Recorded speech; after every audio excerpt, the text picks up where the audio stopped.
तो हमारे कक्षा 11 के सभी विद्यार्थियों, जैसा कि आप सभी जानते हैं मैं लगातार आपकी तैयारी करा रहा हूँ और वार्षिक परीक्षा के लिए मैंने हिंदी के प्रश्न पत्र आपको 2 पहले करा दिए ऑलरेडी। चाहे आप कोई से भी जिले से हो, आपको घबराना नहीं है। केवल और केवल मैं जो जितने प्रश्न पत्र आपको कराता जाऊँ करिए, 1 नंबर का भी आपका नहीं छूटेगा। पूरे 80 के 80 नंबर अपन दिलाने की कोशिश करेंगे, ठीक है? तो चलिए शुरू करते हैं और इससे पहले 2 प्रश्न पत्र मैंने करा दिए ऑलरेडी, ठीक है? आप तो चैनल पर एक्टिव रहिएगा, बाकी सारी जवाबदारी मेरी है आपको अच्छे अंक दिलाने की। हिंदी साहित्य का जो स्वर्ण युग है, वो क्या क्या कहलाता है? वीरगाथा काल को कहते हैं, रीति काल को कहते हैं, भक्ति काल के आधुनिक काल। तो ये तो हर बच्चा जानता भी होगा, ये 9th से आता है आपका। भक्ति काल जो है हिंदी साहित्य का स्वर्ण युग है।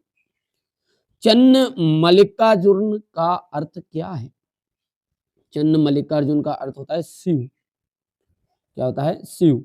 प्रेमचंद्र का प्रसिद्ध उपन्यास है। प्रेमचंद जो है उसका प्रसिद्ध उपन्यास क्या है? सपना है, गबन है, सवा शेर गेहूं है, अज्ञे की पाती है। तो गबन एकदम राइट आंसर रहेगा। शास्त्रीय कलाओं का मूलाधार है। शास्त्रीय कलाओं का मूलाधार एक लोक कला, संगीत, चित्रकला, नृत्य। क्या है? लोक कला इसका एकदम राइट आंसर रहने वाला है। भारत में छपने वाला पहला अखबार था बंगाल गजट, उदंत मार्तंड, जनसत्ता, हिंदुस्तान। तो बंगाल गजट जो है ना, ये इसका एकदम राइट आंसर रहेगा क्योंकि सबसे पहले छपने वाला अखबार बंगाल गजट ही था। रचना के आधार पर वाक्य के भेद होते हैं। रचना के आधार पर 2 होते हैं, 3 होते हैं, 4 की 5? बोलिए, आप खुद बताने की कोशिश करिए। तो रचना के आधार पर वाक्य होते हैं 3 प्रकार के। अब देखिएगा यहाँ पर है रिक्त स्थान। राजनीतिज्ञ जनता को बड़े बड़े क्या दिखा दे रहे हैं? तो आप सब जानते ही हैं, जो नेताओं ने वो क्या दिखाते हैं? हमको सपने दिखाते हैं। क्या दिखाते हैं? सपने दिखाते हैं। गीत फरोश कविता के रचिता है। गीत फरोश कविता के रचिता है भवानी प्रसाद मिश्र।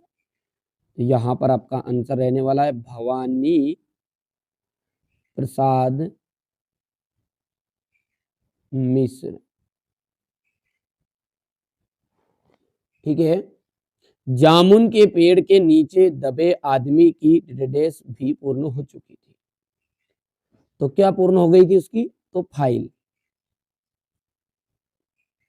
बढ़िया से आप तो तैयारी करिए, मैं जितना बता रहा हूँ ना उनको कंप्लीट करो, चैनल पर एक्टिव रहो। कोई सी भी चीज आती है तो मैं बिल्कुल प्रॉपर तरीके से, और बाकी चीजें जरूरत नहीं पड़ने दूंगा। मैंने वादा किया है आपको अच्छे नंबर दिलाऊंगा। बेटा थोड़ी मेहनत तो आपको करनी पड़ेगी, ठीक है? मैं भी तो मेहनत कर रहा हूँ आपके लिए। मध्य प्रदेश में रिक्त स्थान की गुफाएं शैल चित्रों के लिए जानी जाती है। तो भीमबेटका की गुफाएं कौन सी? भीम बेटका की गुफाएं। शब्दकोश में ना केवल शब्दों का अर्थ बताता है बल्कि शब्दों का डेस होता है। शब्दकोश मतलब जो अपनी डिक्शनरी होती है वो क्या ना तो शब्दों का अर्थ बताता है, लेकिन साथ ही साथ उसमें क्या होता है? भंडार या खजाना होता है। किनका? शब्दों का खजाना होता है। रिक्त स्थान के 2 भेद हैं, महाकाव्य और खंडकाव्य। महाकाव्य और खंडकाव्य किसके भेद है? तो ये है प्रबंध काव्य के।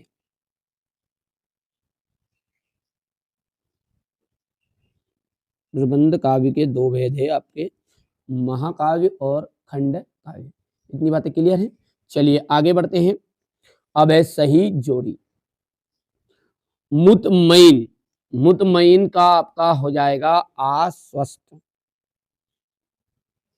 पहला है भारत माता पंडित जवाहरलाल नेहरू। खंडेरों की दानी का आपको मिलान करना है 120 कुइया। सरकारी जो पत्र होता है, देखिए सरकारी कामकाज के लिए जो पत्र लिखा जाता है वो होता है औपचारिक पत्र, और रिश्तेदारों को जो लिखा जाता है ना वो होता है अनौपचारिक पत्र। तो सरकारी कामकाज के लिए जो पत्र होता है वो होता है आपका औपचारिक पत्र। खंड काव्य, खंड काव्य पंचवटी इसका एकदम राइट आंसर रहने वाला है, क्योंकि पंचवटी क्या है? खंड काव्य है, ठीक है। संक्षेपण, संक्षेपण में पूर्णता, संक्षिप्तता, स्पष्टता, ठीक है, कि शुद्धता, ये आ जाएगा। ठीक है, तो कि लघु निबंध, तो लघु निबंध जो होता है बेटा वो अनुच्छेद का होता है, अनुच्छेद को अपन कहते हैं लघु निबंध। तो भाई साहब संक्षेपण में ये चीजें पाई जाती है, ये विशेषता है संक्षेपण की, पूर्णता, संक्षिप्तता, स्पष्टता और शुद्धता। तो ये आपका छठा हो जाएगा। कर पाओगे? चलिए आगे बढ़े। ठीक है भैया, आप देखिए अगला है आपका, यहाँ पर देखते हैं बिहारी सतसई किस काल की रचना है? रीति काल की, रीति काल की रचना है बिहारी सतसई। मियां नसरुद्दीन कितने प्रकार किस्म की रोटियां पकाने के लिए मशहूर थे? तो मियां नसरुद्दीन जो थे वो 56 प्रकार की, 56 किस्म की रोटियां पकाने के लिए मशहूर थे। धूप का कौतिक करने वाले लोकगीत भारत में किस प्रांत के हैं? पंजाब के।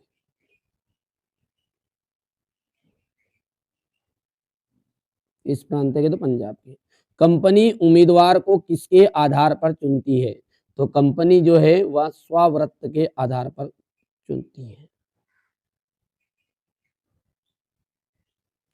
10वां रस किसे माना गया है? आप सभी जानते होंगे ये तो, कि 10वां रस जो है वात्सल्य रस है, बहुत ही सिंपल सा है। वात्सल्य रस को 10वां रस कहा गया है। रोला छंद में यति कहाँ होती है? तो 11 और 13 मात्राओं पर, और 13 मात्राओं पर यति होती है। युग्म का अर्थ होता है, युग्म, युग्म मतलब होता है जोड़ा, याद रहेगा। चलिए इतना हो गया है, थोड़ा सा छोटा कर देते हैं ताकि ये सारी चीजें आ जाए। अब है सत्य असत्य। पथेर पांचाली की जो शूटिंग करने के लिए बिल्कुल नया व सुसज्जित घर मिला था, तो पथेर पांचाली की जो शूटिंग हुई थी उसके लिए नया घर नहीं मिला था, ठीक है, पुराना घर था। तो ये आपका हो गया असत्य कर देना आपको। आपका बंटी महाभोज उपन्यास जो है वो मन्नू भंडारी के लिखे हुए हैं, मतलब मन्नू भंडारी की प्रसिद्ध के स्तंभ है, बिल्कुल ये बात आपकी राइट है। बेबी के कुल कितने बच्चे थे? बेबी हलदार थी उनके 2 बच्चे थे क्या? तो नहीं, क्यों है? क्योंकि 3 बच्चे थे उनके टोटल। कितने? 3। फ्लैश वहां तकनीक होती है जिसमें भविष्य यानी फ्यूचर में होने वाली घटनाओं को दिखाया जाता है। भैया फ्लैशबैक, फ्लैशबैक का मतलब क्या होता है? फ्लैशबैक मतलब वर्तमान की, फ्यूचर की, जो अतीत हो गया, निकल गया, जो भूतकाल, तो जो निकल गया उसको बताते हैं फ्लैशबैक, है ना। तो अतीत की घटनाओं को, तो इसलिए ये बात भी आपकी असत्य है, क्योंकि ये भविष्य में होने वाली घटनाओं को नहीं बताता, ये बताता है अतीत की घटनाओं को। ये उत्तर है सही, यदि इसे पूछ ले। रस को काव्य की आत्मा कहा गया है, बिल्कुल सत्य बात है, ये रस जो है काव्य की आत्मा ही है। और ही तो भी आदि निपात शब्द है, तो ये बात भी आपकी सत्य बात है। अब देखिए प्रश्न उत्तर के लिए बेटा यहां से अब सारी चीजों को पढ़ के जाइएगा। देखिए निर्गुण भक्ति काव्य धारा की कोई 2 विशेषता है और 2 कवियों के नाम ध्यान देना है ना। अब देखिए कितना सिंपल है। निर्गुण ब्रह्मा में विश्वास करने वाले कवि ईश्वर को समान मानते हैं। देखिए बेटा यहाँ पर हो गया है। दूसरा है आपका रीति काल को श्रृंगार काल क्यों कहा जाता है? इसके 2 कवियों के नाम और इनकी एक एक रचनाएं। ठीक है, भारतेंदु युग की 2 प्रवृत्तियां लिखी है। भारतेंदु युग की 2 प्रवृत्तियां सामने हैं आपके।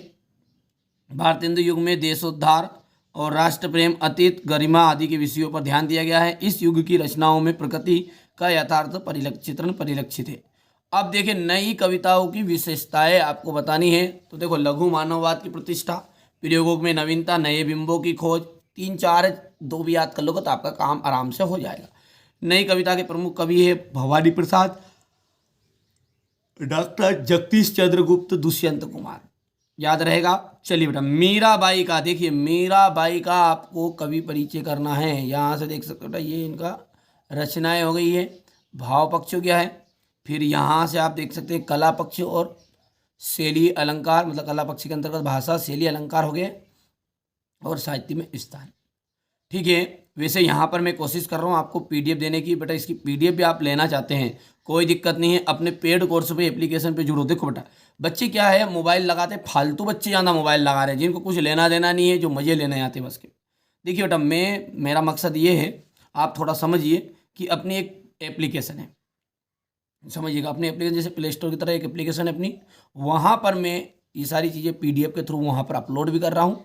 ठीक है, सॉल्यूशन के साथ में पेपर ये फिर जो अपन ने बनाया जो, और ये पीडीएफ। यदि मेरे को लगता है, मान के चलिए, थोड़ा सा इशारा कर रहा हूँ, आप समझदार है खुद ही, मान के चलिए मेरे को लगा कि नहीं यार कि हाँ कुछ चीज़ें ऐसी कि जो मिस हो रही है, जो एग्जाम में आ रही है मेरे द्वारा नहीं दी गई है, ठीक है, तो मैं धीरे से उसको एडिट करता हूँ वहाँ पर, और एडिट करने के बाद में आपके सामने प्रस्तुत कर देता हूँ। मुझे लगेगा कि हाँ ये चीज़ें आ रही है 70%, आप थोड़ा सा इशारे में समझिए, खुल के बातें नहीं कर सकते बेटा, है ना।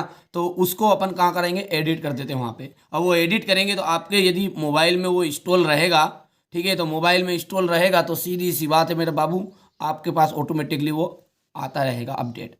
ठीक है, तो वो अपडेट आए इसीलिए आप एप्लीकेशन को डाउनलोड करिएगा बेटा, और उसके लिए थोड़ा सा चार्ज रखा मैंने, ना मात्र चार्ज है, आज के लिए ऑफर है ये, मात्र आज के लिए, पहले पेपर के लिए, मात्र पूरी 11th क्लास के लिए 150 रुपये मात्र है, मात्र 150। वैसे 200 रुपये चार्ज ज़्यादा लेता हूँ, लेकिन हमारे बच्चों के लिए मैंने, कुछ बच्चों ने कहा कि नहीं सर थोड़ा सा हम 10th 12th में नहीं, हम 11th में, कोई दिक्कत नहीं बेटा, कोई दिक्कत नहीं, आपके लिए विशेष, क्योंकि उसमें बेटा थोड़ा सा मेरा क्या जीएसटी फीएसटी सारी चीज़ें कटती है, ऐसा नहीं है कि नहीं सारी चीज़ें। बाकी मेरे पास 4 मैम हैं, ठीक है, 2 थोड़े से जो एडिट करते हैं वीडियो को, इनको वो भैया हैं, तो उनके लिए थोड़ा बहुत बेटा चार्ज है तो मेरे को लेना पड़ता है, समझिए आप खुद ही है ना। बाकी मैं कोशिश कर रहा हूँ यहाँ पर फ्री में भी कंटेंट देने के लिए, यदि आप समझदार है, जो चीज़ें बेटा कुछ पैसे दे के मिलती है वो फ्री में नहीं मिलती, बस इशारा ही काफ़ी है।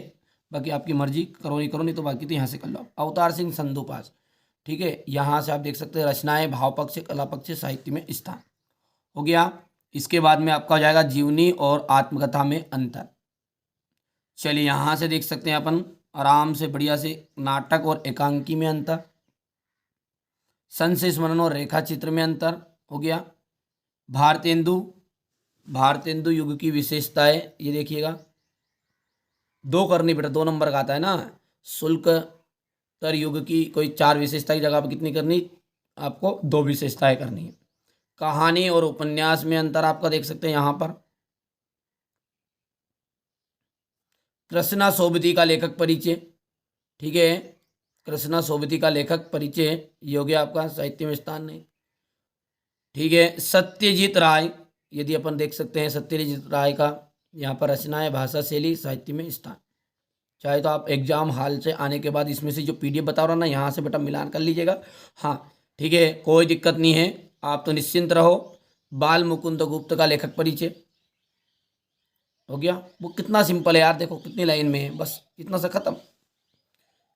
मन्नू भंडारी का, तो मन्नू भंडारी में बेटा अपनी देखो एमपी बोर्ड में यहाँ से आता है, मन्नू भंडारी के लिए रचना और भाषा शैली और साहित्य में स्थान। चलिए अब प्रबंध काव्य और मुक्त काव्य में अंतर, हो गया। महाकाव्य और खंड काव्य में अंतर देख सकते हैं आप, थोड़ा सा 2-3 करने केवल, ये तो याद भी है बच्चों को, 10th क्लास में पढ़ा आपने। चलिए हास्य रस की परिभाषा उदाहरण सहित, हास्य रस की जो परिभाषा है वो उदाहरण सहित। वीर रस का को उधर की परिभाषा उदाहरण सहित आ जाएगी आपकी। रौद्र रस, अद्भुत रस, हो गया। वक्रोक्ति अलंकार की परिभाषा उदाहरण सहित बतानी है आपको। श्लेष, ठीक है, ये हो गया इतना। रोला छंद देख सकते हैं आप, रोला छंद आ जाएगा। रोला छंद के बाद में मुक्तक तो नहीं करना है ना बेटा, जिन पे निशान लगे वो करना है ना, वो तो प्रसाद गुण की पंक्तियाँ लिखनी है आपको। इसके बाद में अभिधा व्यंजना शब्द शक्ति को उदाहरण सहित परिभाषित कीजिए। शब्द युग्म किसे कहते हैं, उदाहरण सहित इसकी परिभाषा देनी है आपको, ये हो गया इतना। चलिए इसके बाद में हो जाएगा ये, यहाँ पर 2 प्रश्न यहाँ पर है आपके, ये तो कुछ काम का नहीं है। यहाँ से देखिए, मुहावरे और लोकोक्ति में अंतर, ठीक है बेटा। राष्ट्रभाषा और राजभाषा में अंतर, देखो 22, 23, 24 समझ लीजिए आप खुद ही अब ना। ये तो आपका सार लेखन और भाव पल्लवन में अंतर 22 में आ गया था। साहित्य समाज का दर्पण है, ये आपको क्या करना है, इसके ऊपर थोड़ा सा भाव विस्तार लिखना रहता है। तो देखो ये भाव विस्तार के लिए बेटा भाव विस्तार तो इम्पोर्टेंट मैंने बता सकता, कहीं से भी पूछ लेता वो, है ना। ठीक है, बाकी मैंने कोशिश की है, ये फंस जाएगा, ये 23 वाला करके जाइएगा, है ना। हाँ, विज्ञापन में तो ये नशा मुक्ति वाला करना ही है। अरे ये चीज़ें तो ऐसी है यार, ये चीज़ें रटने की नहीं। अब जो बचाई हुई चीज़ें ना, ये रटने वाली चीज़ें नहीं है ना, ये तो केवल मन से बनाता है बच्चा। विज्ञापन हो गया है, विज्ञापन के बाद में देखिए ये अनुच्छेद है, तो ये भी क्या है अपना अनुच्छेद भी आराम से बेटा लिख सकता है बच्चा पढ़ के एक बार, है ना। क्या इसके बारे में लिखना, मतलब मीठी बोली का महत्व। देखिए मीठी बोली का महत्व, आपके मन में जो विचार आए मीठी बोली से संबंधित, क्योंकि मीठी बोली का अर्थ है मतलब अब सभी लोगों को अपन अच्छे लगते हैं, प्रिय बनाते हैं, प्रिय लगते हैं। ठीक है, कोई भी व्यक्ति क्रोध है और उससे अपना प्रसन्नता और मीठी वाणी से वाणी बोलते हैं तो उसका क्रोध भी शांत हो जाता है। इस तरह की जो बातें हैं वही अपने का, देखो यहाँ पर देखो, वाणी ही मनुष्य को प्रिय और अप्रिय बनाती है। यदि मनुष्य मीठी वाणी बोले तो वहाँ सबका प्यार बन जाता है। उसमें अनेक गुण होते हैं, अनेक गुण होते हुए भी यदि उसकी बोली मीठी नहीं है तो उसे कोई पसंद नहीं करता। इस तरीके से बेटा खाली ये रटने की चीज़ नहीं है ना बाबू। चलिए इसके बाद में यहाँ से अपन देखते हैं आपत्ति गद्यांश में, ये हो गया। ये चीज़ें तो आप कर सकते हैं आपत्ति गद्यांश में, कोई दिक्कत नहीं है, फटाफट फटाफट स्क्रीनशॉट ले लो। हाँ, संदर्भ प्रसंग व्याख्या की बात करें, ये काव्यांश वाला है, तो एक तो ये करके जाना आपको काव्यांश के लिए कर पाए तो। बाकी तो ये चीज़ें ऐसी है कि जिनमें से व्यक्ति बना के लिखता है, इतना तो मैं भी जानता हूँ बेटा ना, मैं दिन रात ही पढ़ाता हूँ, कोई दिक्कत नहीं है। ये चीज़ें हो गई है। ये मीरा के पद वाला, मेरा तो गिरधर गोपाल दूसरों ना कोई, ये हो गया आपका सुंदर प्रसंग व्याख्या, यहाँ से आप देख सकते हैं। बाकी चीज़ें अभी इतनी ज़्यादा आपको इंटरेस्ट नहीं लेना है। ये यहाँ से गज़ल वाला ज़रूर करना, गज़ल में से ये एक तो ये हो गया यहाँ से। ठीक है, यहाँ से क्वेश्चन आंसर में देखो, पहला तो ये, दो तो यहाँ पे हो गए, जल्दी जल्दी करते जाओ फटाफट, है ना। यहाँ से देखो, ये देखिए, बाकी इनकी पीडीएफ बेटा मैंने वीडियो में बता ही दिया आपको। ठीक है, थोड़ा बहुत चार्ज अदा कर देना, नहीं कर पाओ तो यहाँ से देखो, मात्र 20-30 रुपये की तो बात है बेटा, है ना, एक विषय के लिए, और कोई दिक्कत नहीं है। तो ये चार्ज भी हमारा थोड़ा सा, आप जब पढ़ोगे वहाँ से तो उसका मेरे को, ठीक है, डाउनलोड करोगे, ये सारी चीज़ें करोगे तो बेटा वहाँ से मेरा चार्ज कटता है ना। यहाँ पर देख लीजिए, आगे आपकी मर्जी बेटा, भाषा में झारखंडीपन से क्या तात्पर्य है, ये नहीं करना है। मियाँ नसरुद्दीन शाह को नाई भाइयों का मसीहा क्यों कहा गया, ये हो गया आपका।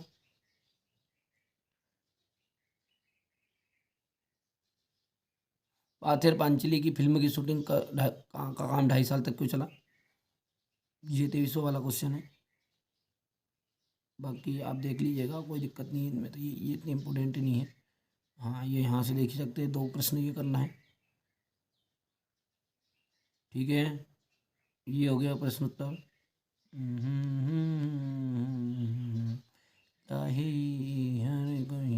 लता के गायन की विशेषता जरूर करके जाइएगा। लिए कितने प्रकार की होती है, चित्रपट संगीत तथा शास्त्रीय संगीत में अंतर। कुई की चिनाई किन तरीकों से की जाती है, यहाँ से देखिए। बेबी हलदार ने सर्वप्रथम चिट्ठी किसे और क्यों लिखी,